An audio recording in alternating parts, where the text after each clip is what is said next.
Oh man, this is awesome. I'd like to welcome stand-up comedian and author Mike Lukas to the podcast. Thanks for coming on, man. Oh, I'm sorry. I provide my own crowd noise because it gets me hyped up. But thank you very much. Yeah. Thank you. I appreciate you having me here, Geoffrey.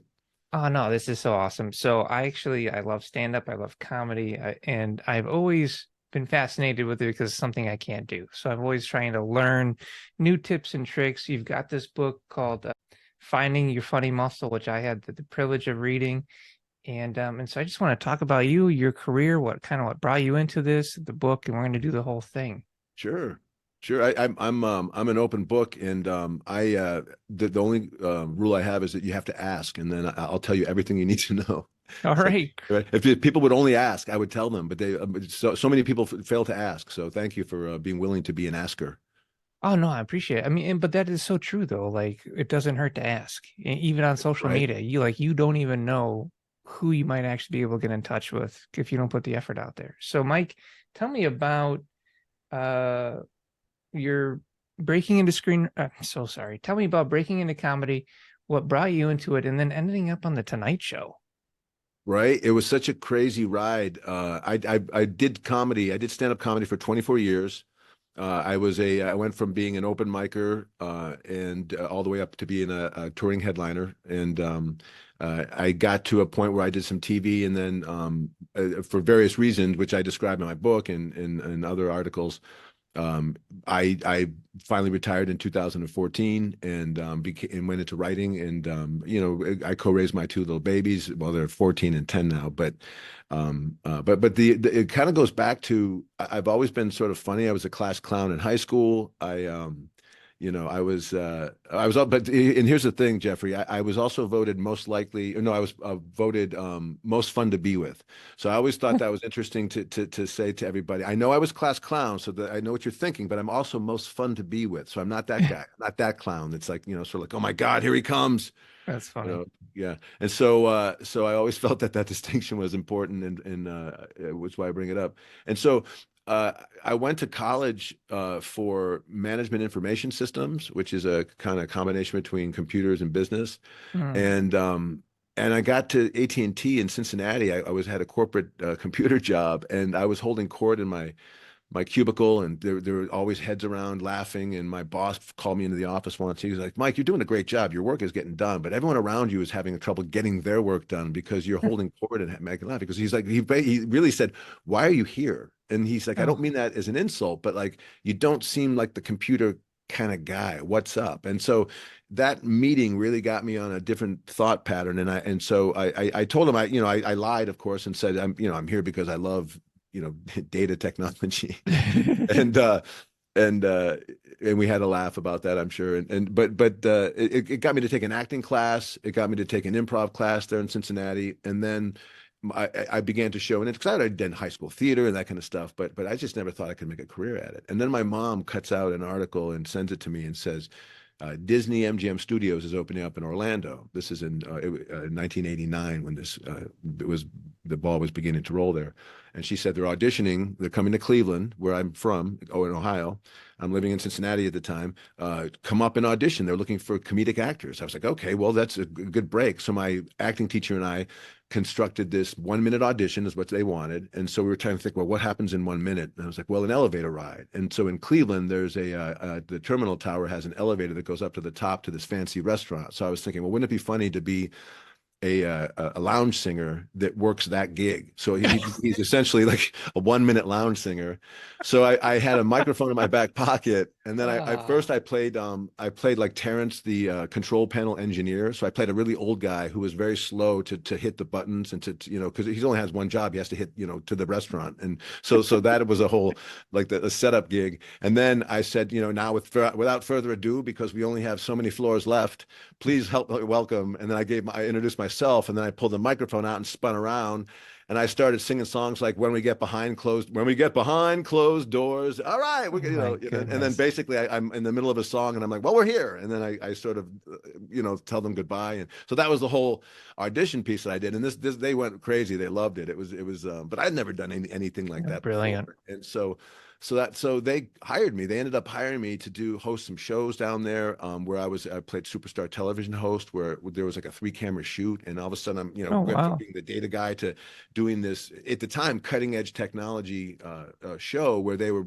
placing our guests in television shows, using technology that, green screen technology, but back then was brand new. And then Wow. I would host the show to pick them out, and I would be the television host in front of the cameras as well. And there was like 10 of us that would had this job, and we rotated and did all the shifts. And so that was my first like sort of foray into holding a microphone in front of a crowd and being funny. Wow. And in Disney, as I'm sure you are well aware, is they're fairly clean. There's the limited F-bombs allowed in front of kids, and very unfortunate. I think they should change that, but that's another podcast. But so my job was to get as close to the edge as I could without crossing it and offending anyone and getting complaints. And so that was the fun part of that gig, was doing things like, having fun with old people that had those big black sunglasses Yeah. on, and, talking about how introducing them as someone who's, one of the welders from the from down the way, and we're just glad you're taking a break and being on the show with us. And it was always like fun with them. I would never make them feel bad, and so Yeah. I ended up having that sort of became my style of comedy. And in the meantime, I was doing stand-up comedy in Florida, in all the different cities in Florida where and this was the late 80s, early 90s, so there was a ton of excitement around the stand-up comedy world. The boom had just, well, we didn't know it yet, but it had just begun to recede. Mm. So I would tour, I would like do my shifts at Disney, and then I would get in the car with other comics, and we'd drive all around Florida, Daytona, down to Miami, down across to Tampa, in Orlando where we were, up to Ocala, where horse country, where we entertain the horse people. And and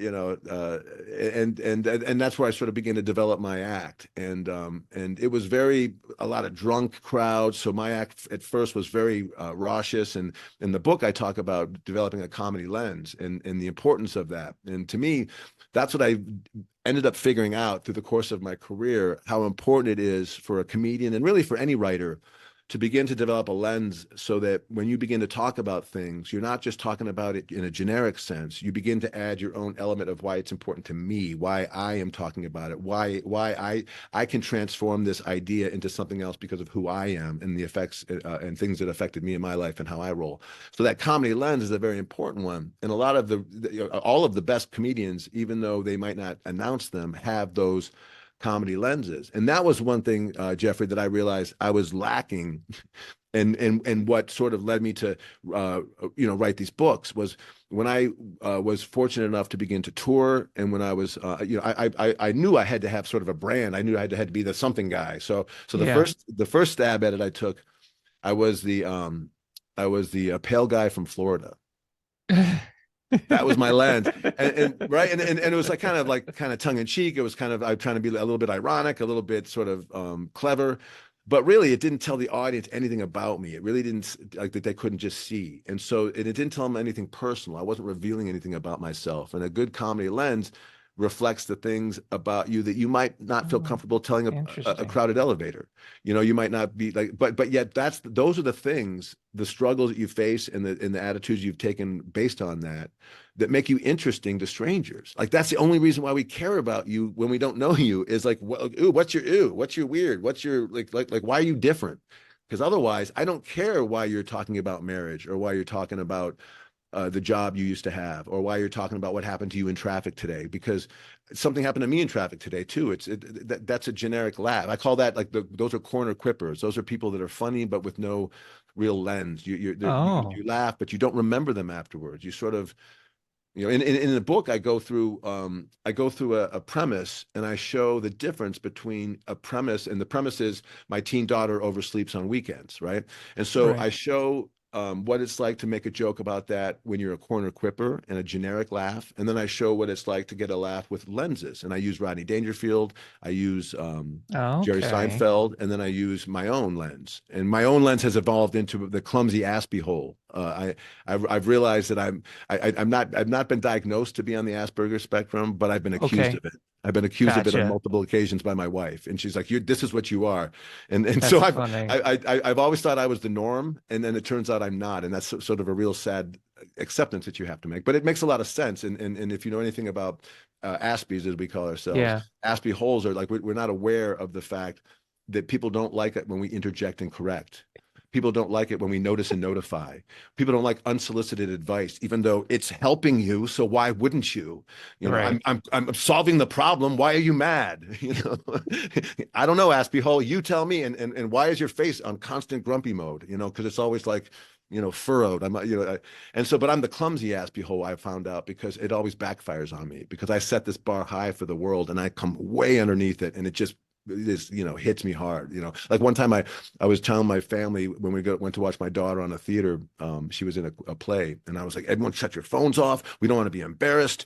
My 10-year-old son, like, you know, and we got served drinks during that to keep your drink away from the edge of the Yeah. table. And I'm the Aspie Hole trying to notice and notify and interject and correct on everyone. And my wife, you know, make sure you shut your phone. Don't forget your ADHD. You're going to forget that thing. So sure enough, halfway through the thing, my alarm goes off on my phone, and even Oh though no. it's like loud, and it's right while my daughter is doing her like monologue, and I'm like, you gotta be kidding. And I'm fumbling for it. I'm like going in Oh my pocket, no. and then of course, as I'm big and clumsy, so I can't get it out, and so it's louder. And you know how those phones go; they get louder and louder. So finally, I'm like, and I shut it off. And then it turns out, and then my daughter's staring at me and glaring at me, and the whole audience. I'm Oh just like, no. I'm just sorry, you know. And then it turns out during that melee or whatever you call it, my elbow had knocked over my bottle of water, and I hadn't turned to put this thing on top. So I spilled my drink, and guess where it went? It poured into my wife's purse.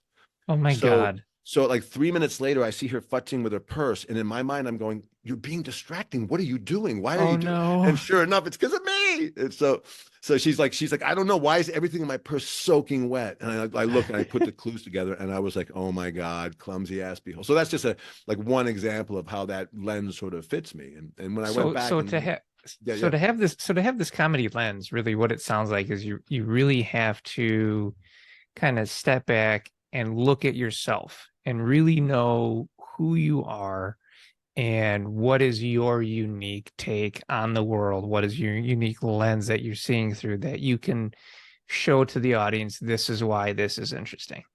exactly. And in the Okay, book, cool. I walk you through that. I actually I help love you to that. figure out how to find your lens. And the great thing about the lens is you have to understand it, like it changes and it evolves as you figure out more about yourself as a Right. comedian and as a humorist and as a person.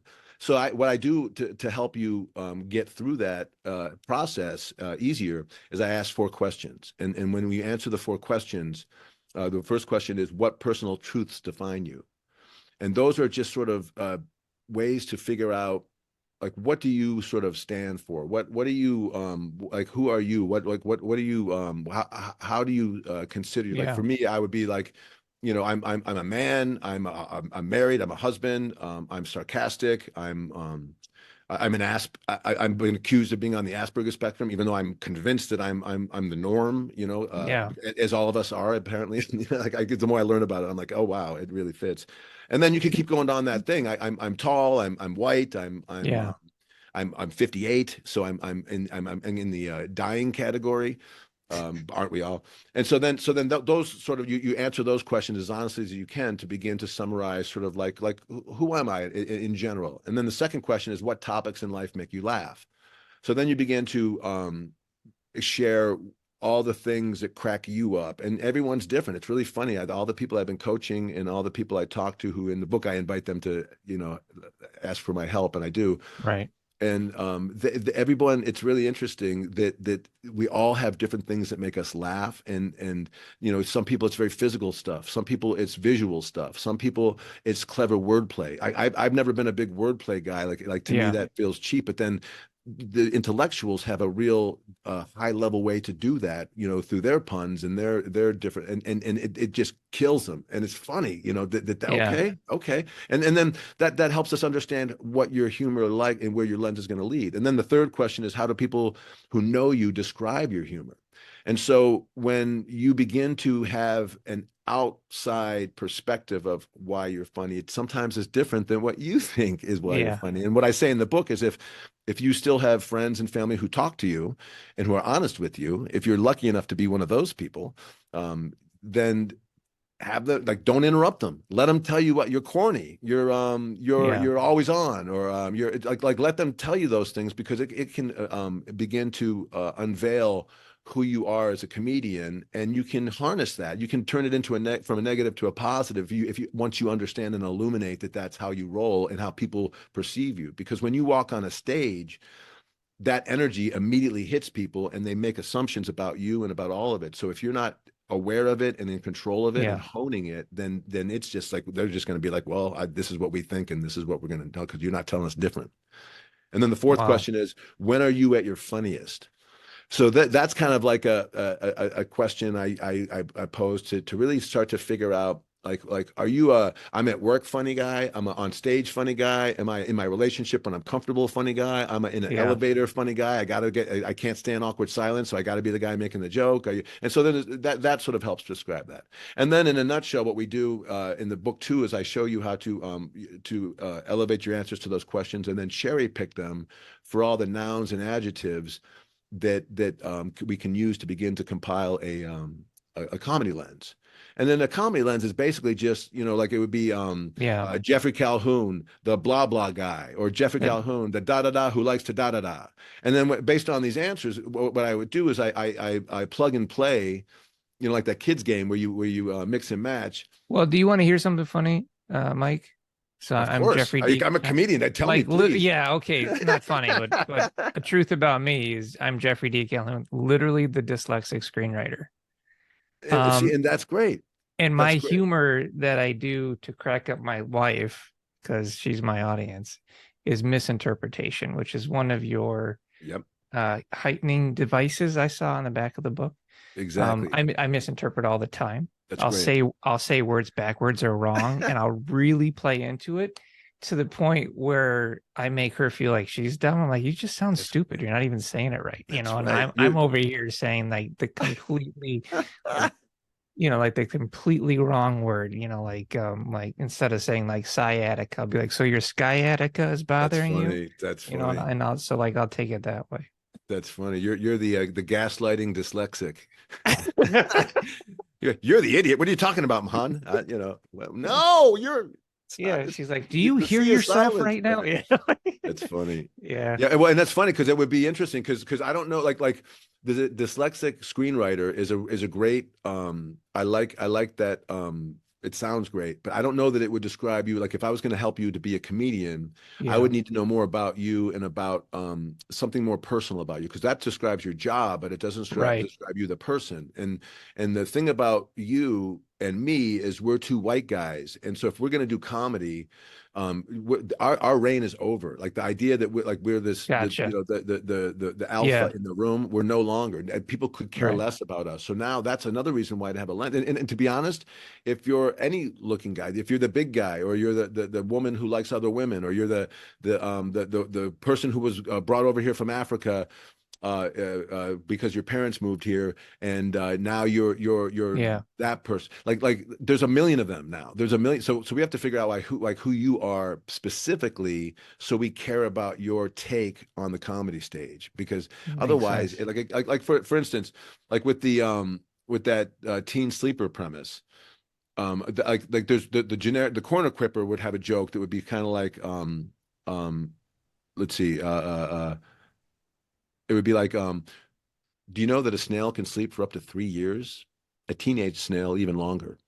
Yeah. So that's how a corner. So it's cute, it's funny, right? But like we don't. It's like there's nothing personal to it. But then you take Rodney Dangerfield. Now he has a very obvious. In fact, he not only has a very clear comedy lens. I get no respect. He says it over and over again. So he invites you in. Some people don't have to say their comedy lens. They don't. It's just implied. So it's again in the screenwriting business. It's showing and telling.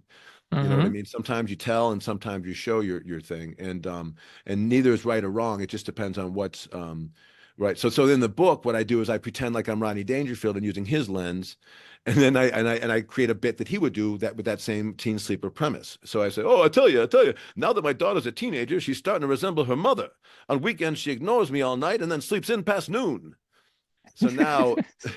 now, and again, that's like, all due respect to Rodney Dangerfield, his joke would be way better than whatever I come up with for him. But Right. that's my show, to show that, like, now that that's more of a personal joke. Now we see that it's about him. It's about the way Yeah. his daughter and his wife treat him, and we learn more about Rodney through that joke. So that lens now all of a sudden got us in more to his world, and it Wow. reinforces that lens. And so Jerry Seinfeld's lens is the guy who makes a big deal out of nothing. Now Jerry Yeah. never says that. He never says, "Isn't that weird? How I make a big deal out of nothing." He never says that. He just does that over and over again. And so then with his thing, again, apologies to Seinfeld, but what's the deal with teenagers needing so much sleep? On weekends, my teen daughter sleeps past noon like she just worked third shift at the auto plant. The same baby girl who used to scream us awake at 4 a.m. has become a late sleeper.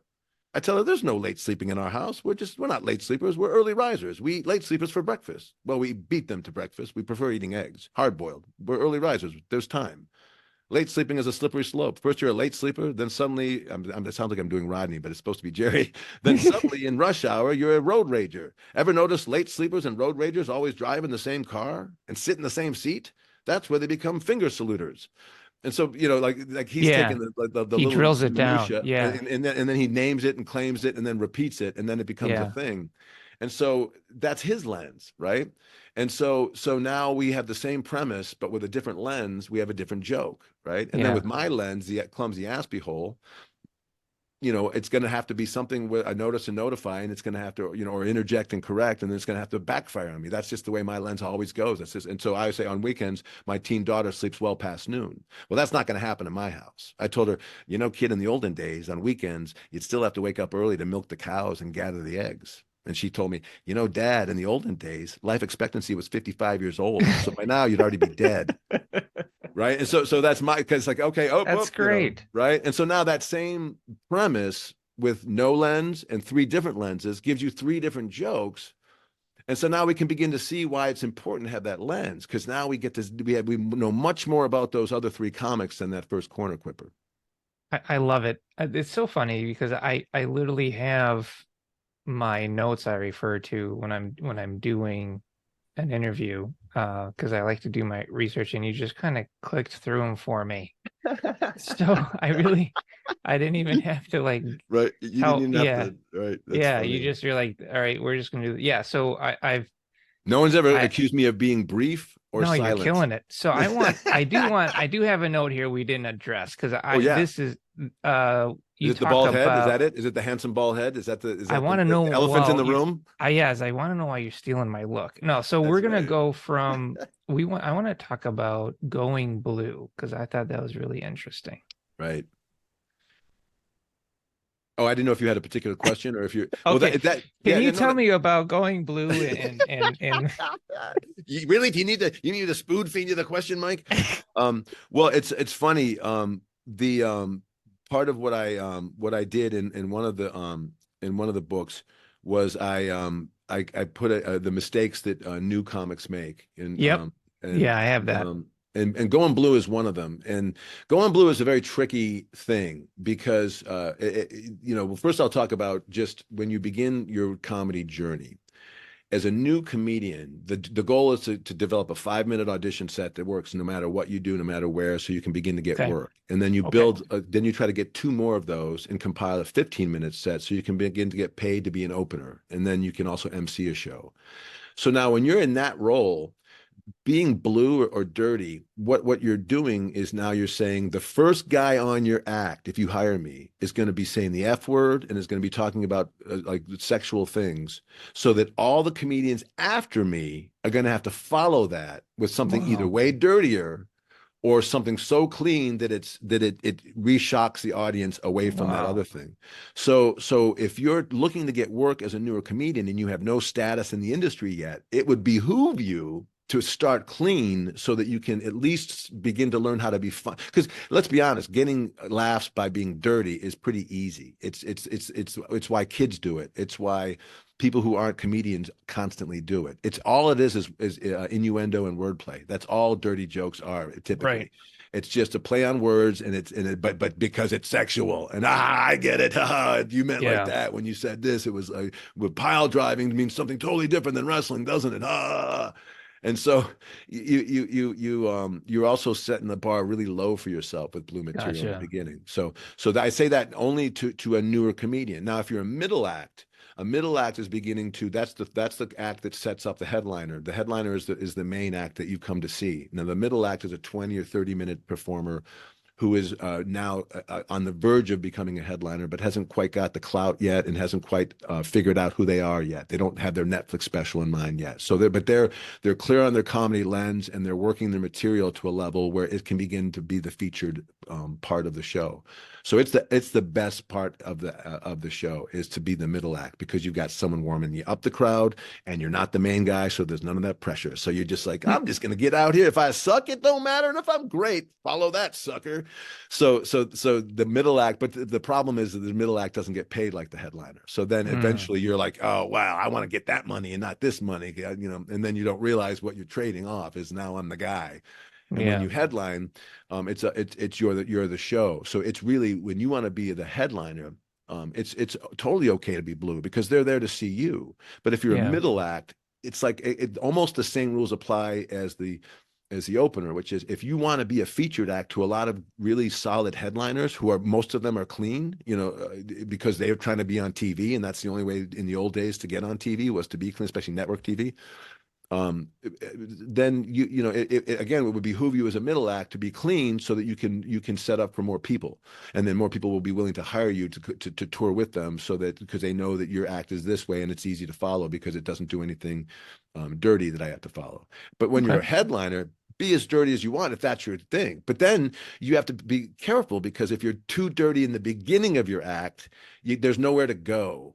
So Yeah. so being blue, there's a lot more to it than just whether you're dirty or not. So someone asked John Cleese once, why did Monty Python work so well? And he said, because we always punched upwards. And that's always stuck with me. And there was a recent Netflix special, and I can't remember the name of the comedian, but um, there was a big uproar against the special because Yeah, he was Matt Rife. punched. Okay, Yeah, so I didn't watch it, but there was a whole thing about it. sure. He did a sexual like a joke about a woman who had a black eye, Okay, and being his waitress, and then he said something to the effect of about her coming to work, like, why are you here, as opposed to okay, punching up at the guy who hurt her, right. and He's he punching punched downwards. down at the person who's already suffering. So, and not to mention, in this woke culture, he's making a joke about abuse. Yeah, That's not a joke that furthers the idea that we don't want abuse in our society. It's more yeah. about, like, isn't that funny that I'm making fun of a woman who is suffering from that? So he got swallowed whole. So punching downwards, I mean, you're taking advantage of somebody who's already suffering, Yeah. going through trauma or culture that's, on a different that doesn't have a voice. So comedians punching downwards are doing this on purpose now. And that's what I'm kind of curious is, like, in your, I mean, you've been on the Tonight Show, you've done it, right? You're you're seeing this trend. What is that telling you? Well, I mean, without sort of like sidetracking into a whole political conversation, Okay, a certain president and candidate has made it cute and fun to be gotcha, mean, and gotcha. there's also been an influx of writers who reflect that same attitude. But when you really look at the really good writers, when you look at Seth MacFarlane and his Family Guy, when you look at the South Park and Yeah, The they're Simpsons, always punching up. they're punching up or punching over, and Well, what's punching over? well okay, so say, like, for me, like I'm like I said, accused of being on the Asperger's spectrum. Okay, yeah, So if I punch down, I'm going to make fun of people who are on the Asperger's spectrum, and gotcha, make them feel, or and make them feel worse than they already feel. If gotcha. I punch over, it means I'm having fun with the fact that I have Asperger's, and Gotcha. I struggle in life because of it. And it is funny sometimes, it's Yeah. like I do a video about me, talking about a grocery trip that I took. And I just describe how I just went to the grocery. It went great. It went great. And I do a whole like just very boring monologue about how I parked my car. I talked to the security guard. I went and got some fruit and vegetables, and I settled up my bill, and they packed my bag up, and I left. And then cutting in from and out from that is all the other people in that world that were like the one guy is the clerk, and he's like, he just drove right through the whole parking lot. He almost killed that lady because he was like get out of the way. And I was like, sir, she's all, I hope she's not dead. And then there's like, and then and he kept picking on Enrique, our bagger. He kept saying, heavy stuff on the bottom, heavy stuff. Enrique knows that. He's highly trained. He knows to do that. He didn't need to intercede. Why would he do that? But then you cut back to me just going, and then I'm just it was good. It was a good trip. That's fantastic. So that's kind of punching over. Like, I'm kind of making fun of like what an idiot I am for not being aware. Like, Aspie holes are unaware of how they're coming across, and that's sort of a problem with us. I love that. Right. And then punching up would be, I would be punching. That would be like saying, I would make fun of the healthcare system in this country because they don't allow for mental illness to be, number one, they look at it downwards, like it's a bad thing, like it's an illness. Mm-hmm. And as opposed to just a different wiring that just needs to be accounted for. Yeah. And then they don't make it easy to get help for it. So it make it expensive, and it make it tricky, like a lot of phone calls and all that. So that's where I would be making fun. That's how I would punch up. And then the guy with the Aspie hole trying to get them on the line, like that would be a very funny conversation. Because and I'm trying to help you, sir, but I'm just gonna. So I think that's great. Yeah. That makes sense.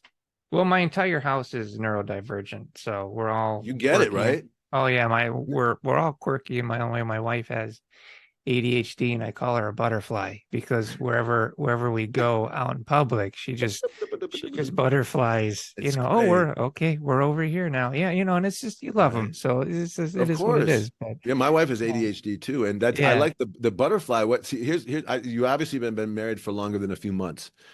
23 years. There you go. Because the butterfly is a loving way to say it. Like, because there's other ways to say that. There's like a bat caught in a garage. It would be another way near the light. That would be like if you just were dating each other for 3 months. That's how you might describe it. Because she's everywhere. She's flapping, and I don't know what she doesn't even. She's here, not here, now, not now. Yeah. Oh no, I'm always she's always like. That's cute. 4 or 5 feet behind me, just kind of flirting around. I'm always have to keep my eye on her. Be like, okay, oh no, yep, oh okay, all right, here we go. Now it's funny because I'm the Aspie, and then my wife has the ADHD, and we call that bleach and vinegar. We say that the combination of those two can be very toxic and noxic if you noxious if you when you put them together for too long. If you don't mind the difference. And So have you guys had to go through that journey of trying to figure out how your two neurodivergent mindsets can kind of find peace together? Oh yeah, man. It took years. Yeah. Yeah, it took years. I mean, it's just like years in commitment, and just thank God we like each other. It's like, if we didn't like each other, it would have been pretty ugly. Yeah, but now it's just it's just cute to me, just watching her kind of flutter around because she's happy. So Mike, you're just absolutely incredible. I want to thank you for coming on this show. I'm going to ask you one last question. Is there anything I didn't ask you that I should have?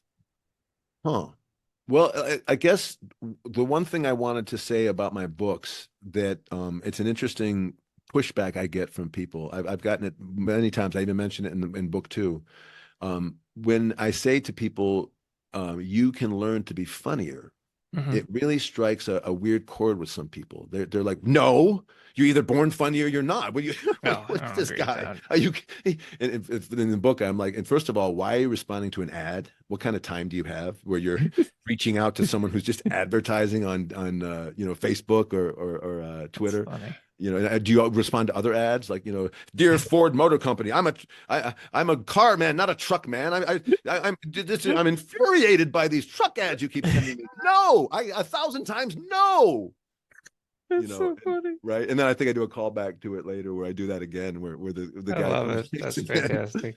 But it's funny to me because to the guy, one of the guys I actually had an interaction with, and I said to him, I looked at his, you know, you have like an account where that you can see what the person is and what they sort of Yeah. are into on Twitter. So I went to look at that, and it turned out he was a guitar instructor.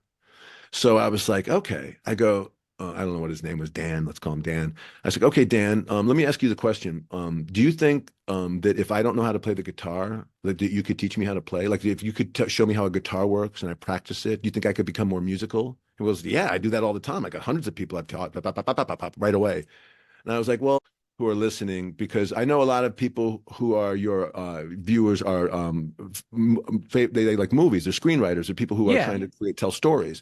Well, a lot of stories are funny, and a lot of stories that are dramatic also have funny moments in them. And so I would encourage anyone who's a writer who's trying to make other people laugh is to begin the journey of trying to figure out, well, how does that work? Like, what's the game plan for getting a laugh? And in my book, I call it the humor blueprint, which is like a different version of the premise, setup, and punchline. And so Yeah. this one has your comedy lens added into it, and it has a lot of other things that make it easier to show you how to break down an idea and then to create humor out of that. And then to have those heightening devices I talked about. There's 36 of them that the pros use.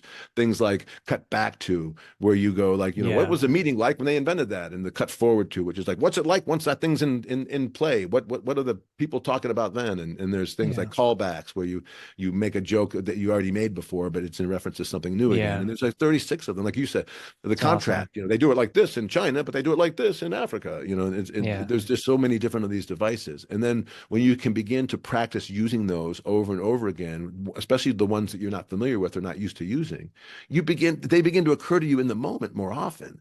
And so now by practicing Dan, the guitar instructor, I am becoming funnier because now in the moment, more of these heightening devices are occurring to me. And now I understand that in order to get laughs, I need to talk about a subject. I need to direct everybody to think I'm going this way with it. And then I need to go a different way with it by finding a different kind of connection that still makes sense to my setup.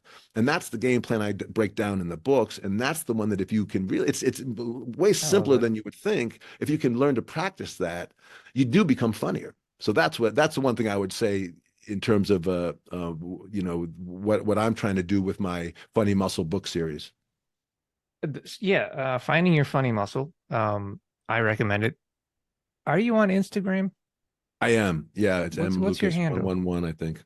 All right. I'd have to look that up. Yeah. But you know what though, Geoffrey, I'm 58, so I'm like I feel like that guy at the nightclub where everyone's in their 20s, and then there's me walk in and I'm wearing like a sweater, you know, and I'm how are you doing, young people? What's going on? I feel like that on Instagram, and because it's such a you know, I'm a Gen X. I was born. I'm the first year of Gen X. I'm the last. Right. So I know all of what it was like before any of this stuff. And then I have to now exist within it, all this technology and all this connection. So I'm learning. So Instagram, I'm beginning to figure out why that's why it's good to have. And I mean, I think I have like 500 You're working followers. on your bikini. I'm trying to figure out to show the you know, when you the ripping off of the hair, what do they call that? You know, and then why I do that, I eat hot sauce. Just because I'm trying to get clicks. I'm trying to get clicks, Geoffrey. Trying to get the clicks. Get the views, man. Right? Isn't that what the kids get? They want the clicks and the likes and the follows.